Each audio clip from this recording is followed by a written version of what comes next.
बिस्मिल्लाहिर्रहमानिर्रहीम। अस्सलाम वालेकुम। आप देख रहे हैं kitchen with Umme Habiba YouTube channel. बहुत ज़्यादा गोश्त खा लेने के बाद अब आ गई है बारी दाल की, जो कि छोटे बड़े सबको पसंद होती है। लेकिन मैं आज आपके लिए लाई हूँ दाल की बहुत ही अलग सी रेसिपी, बहुत मज़ेदार सी रेसिपी होने वाली है। वीडियो को एंड तक देखिएगा, चैनल को सब्सक्राइब और बेल के आइकन को ज़रूर प्रेस कर दीजिएगा। और अगर रेसिपी अच्छी लगे तो फीडबैक ज़रूर दीजिएगा।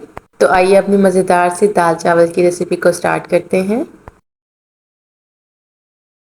यहाँ पे मैंने लिया है 1.5 लीटर पानी, उसके अंदर ऐड कर दिया है नमक हस्बे जायका, हाफ टी स्पून कुटी हुई लाल मिर्च, हाफ टी स्पून हल्दी पाउडर, हाफ टी स्पून सफ़ेद ज़ीरा, half tea spoon chicken powder, आप इसकी जगह चिकन क्यूब भी यूज़ कर सकते हैं, हाफ टी स्पून लाल मिर्च का पाउडर, 1/4 टीस्पून इसके अंदर जाएगा खाने का सोडा, मतलब कि मीठा सोडा, 10 से 12 अदद लहसुन के जवे, 1 table spoon cooking oil add करेंगे और साथ ही इसके अंदर ऐड कर देंगे 2 से 3 अदद हरी मिर्चें।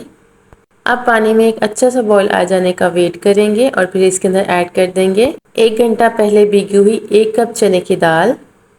बर्तन को बहुत ही अच्छे से साफ कर ले, कोई भी चीज़ ज़ाया ना किया करें।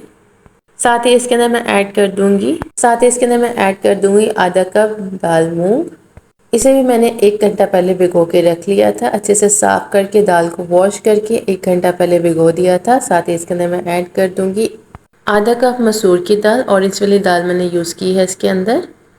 इस दाल को भी अच्छे से साफ करके वॉश करके मैंने 1 घंटा पहले भिगो के रख दिया था। भिगोने से ये फ़ायदा होता है कि समटाइम इसके अंदर छोटे छोटे मटके के टुकड़े पाए जाते हैं जो कि दाल के अंदर चले जाते हैं और दाल का जायका बिल्कुल ख़राब हो जाता है। तो अगर आप इसको पहले भिगो देंगे तो वो बिल्कुल घुल जाएंगे और उसके बाद आपने फिर अगेन इसको वॉश कर लेना है अच्छे से। छोटे साइज़ का बारीक कटा हुआ टमाटर और 1 अदद प्याज ऐड कर दूंगी।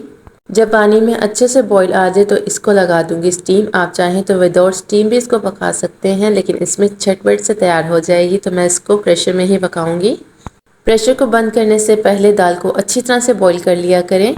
ऐसा करने से प्रेशर के फटने के चांसेस बहुत ज़्यादा कम हो जाते हैं। बिल्कुल प्रेशर नहीं फटता, दाल प्रेशर के होल्स में नहीं फंसती। तो पहले आपने अच्छे से दाल को बॉईल करना है और फिर आपने स्टीम लगाना है।